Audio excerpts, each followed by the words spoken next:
And it is frustrating and it is angering, no doubt. Claudine Gay is the president of Harvard University, and Claudine Gay had an opportunity to denounce unequivocally the anti-Semitism that has been noted, particularly since October 7th. It was going on before then, but it has drawn quite a bit of attention since October 7th, and it has grown since then on college campuses, particularly Harvard University's campus. In the midst of that testimony, she would not denounce a call for the genocide of the Jewish people without quote-unquote context, which is ridiculous to most of us. But in the midst of this conversation, it has been discovered by several academics that Dr. Gay has some issues of her own regarding plagiarism. In the midst of an examination of her history, her career, her dissertation and the like, her writings, it has been discovered that Dr. Claudine Gay has lifted major portions of some of her work from others, to include Dr. Carol Swain. Dr. Swain joins us this afternoon on the Murphy Show hotline. We've had an honor and opportunity to speak with her in the past, and we speak to her as a legal scholar, as an author, and as an Ashevillean. Dr. Swain, how are you? I'm doing great. I've done probably 6 interviews today, maybe 8 yesterday. I have 3 or 4 more to go. Well, it is of great interest. We want to know your thoughts, not just your thoughts in particular about the fact that passages of your own work have been apparently lifted by the president of Harvard, but also more broadly what we can do to get our academic institutions, our universities back on track with their ultimate charter. And I want to save that for just a moment. But when you discovered this, when you found that there was an accusation that Dr. Gay had lifted portions of some of your work, what was your initial thought? What did you do? It was Sunday evening after church, and I tried to not rush to judgment. In fact, I posted that imitation was the highest form of flattery, and if this had occurred, that I blamed her committee and the people who read her work, but that I needed to investigate. And what I did was the next day I examined some of her writings because I had not followed her career closely, and what I discovered was more concerning. So Sunday night, shock. Monday, when I discovered that there were other people that she had plagiarized from, and it included her research, I felt profoundly sad for her because I knew that she would have to step down. She'd lose her position.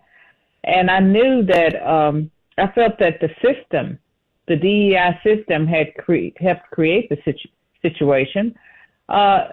When I became aware today that the Harvard Board of Overseers are not going to fire her.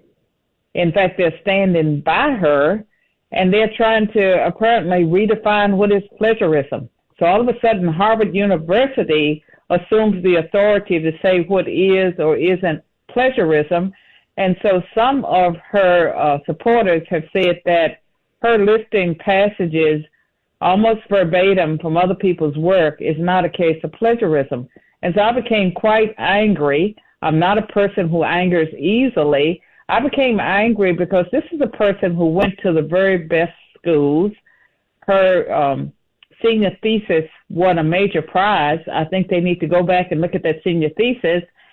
The rest of us worked our butts off and had to meet certain standards. And apparently, if you are a Black person chosen by Harvard University, chosen by the elite to rise, then there's a different standard for you.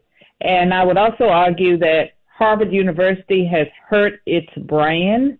They have devalued the degree of every Harvard student, but it also hurts American education more broadly.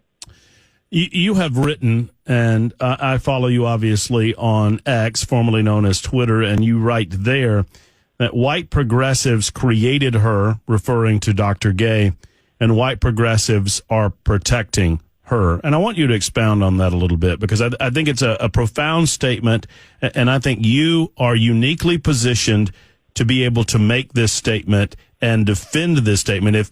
If I made this statement, then I would immediately be accused of racism because I'm a white male, or maybe sexism because I'm a white male. And this is the manner in which they protect those that they elevate to positions beyond what they perhaps ought to be elevated to in the spirit of DEI, in the spirit of quote unquote diversity. And you've studied this so much. I want you to expound on this concept that they elevate and then defend and shield and bludgeon those who might criticize with the isms, the sexism or racism and that sort of thing. Well, first of all, I want every listener to know that Dr. Gay had one of the best educations you could have in America. She went to an elite academy, and she won a prize there. And so she's always been viewed as a superstar. She is the child of immigrants. So she is not a descendant of slaves, but she's had the best of everything America has to offer. And so there's every indication that maybe while she was at her elite private academy as a child and throughout her career, that she's never been held to high standards, that she's been passed along because she fits the progressive imagination. And I would argue that her record does not merit tenure at an Ivy League institution. And I know that when I got my tenure at Princeton, the standard was that you had to have a path-breaking book. Like the Ivy League was into books, not into articles. She has 10 or 11 articles. A couple of them are in major journals. A lot of them are not in major journals. But what made me sad yesterday when I thought she was going to be fired, I was kind of sad. I was a little bit angry, but not like I am today, was that her whole research career built on the work, basically, that was in my prize-winning book, Black Faces, Black Interests, The Representation of African Americans in Congress, published in 1993, updated in 95, and reprinted in 2006. Her research, her whole agenda draws on some of the ideas from that book, but in her articles, I'm listed in the bibliography, but in her literature reviews, she doesn't give credit for my contributions. And other scholars of note, like when they build on someone's research and someone else was considered path-breaking, they acknowledge their work, they engage their work. She didn't do that, and that has harmed me. And here's how it has harmed me. In academia, our statute depends on how many citations we get. And so if you publish work and other people are reading your work and they're citing it in their articles and bibliographies, they're engaging it, then that helps your career. Well, in the case of Dr. Gay, she was not doing that with my work. And so students that would read her work wouldn't know that she was drawing on the work of another scholar. All of her committee members, as well as other political scientists, everyone knew about my work. I won the highest prize in the profession, which you would consider the Nobel Prize for political scientists. And so my work was well known, but because I became increasingly more conservative, that's what I'm going to argue, that because I became increasingly more conservative, because I started questioning affirmative action in the mid-1990s, I believe that within academia, it was okay to ignore my work, to ignore me. And so the council culture didn't just start. I feel like her ignoring me and getting away with it was part of an early canceling of my accomplishments. And so I think that my career has suffered because of it. And I'm fascinated at the irony of this situation, Dr. Swain, and it cannot be lost on you because it's about you, that while you were set aside based on your viewpoints about what is best and not best in academic settings and in the country generally. You've written a book about it, The Adversity of Diversity, regarding the Supreme Court's decision to take race out of the equation for college and university admissions.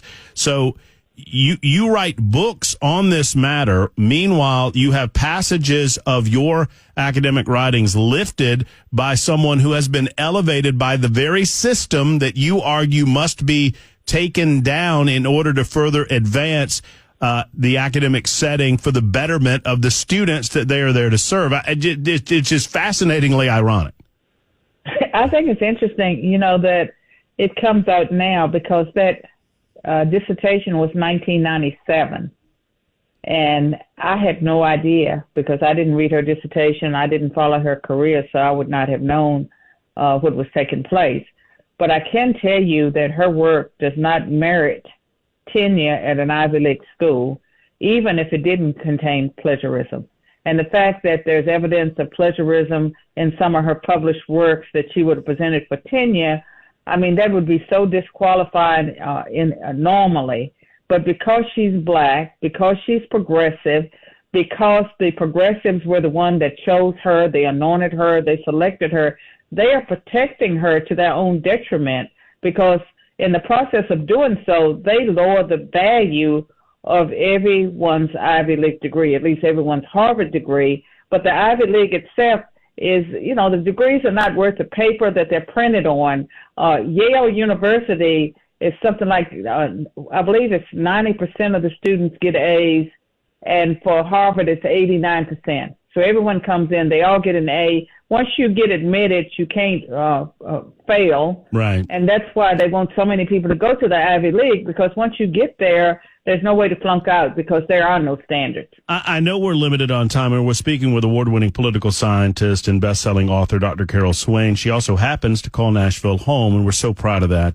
Dr. Swain, if I gave you the keys to the academic kingdom, what would you do to try to, beyond the fact that you were the one plagiarized and beyond this individual case with Claudine Gay, what do you think needs to happen in order to improve some of these once esteemed colleges and universities around the country? They need to become a marketplace for ideas again, that there has to be a place for divergent views. There's no way students can develop critical thinking skills unless they're in an environment where they have to wrestle with ideas. And today, colleges and universities are indoctrination centers. And if you're conservative, if you're Christian, then it's a very dangerous place for you. And the students feel in fear quite a bit of times, because I talk with the conservative students and they are walking on eggs. And when I got my education, there were conservative professors, they were older, and liberal professors, but you at least got to take courses with people that had ideas that you hadn't heard before. Now it's all indoctrination. So we need to bring back free speech to college campuses and universities, and they should not be supported by federal and state dollars when they are pretty much totally partisan, and they're not educating young people. They're taking the money of the parents and the grandparents who saved up without educating their offspring. Well, I follow you on your social media platforms, and I love the fact you said recently, "Don't get me started. It's hard to turn it off when I have a bee in my bonnet." I'm glad you've got a bee in your bonnet, Dr. Swain, and I love the fact that you are up front on this. I know you're very, very busy, but let's have you in studio very soon, and we'll continue this discussion. I appreciate you stopping by for a few minutes today. Thank you. Have a good day. Yes, ma'am. Bye. You too. There's Dr. Carol Swain joining us. She's got a national interview to do in like 3 minutes. One of the reasons she was unable to stop by the studio, but we're going to have her in studio. We originally scheduled Sunday to have her stop by, and since we scheduled it, everything blew up. And I will say this, it would have been easy for Dr. Swain, based on some of the folks she's going to be talking to nationally and even internationally. It would have been easy for her to. International. Well, I mean, in a way.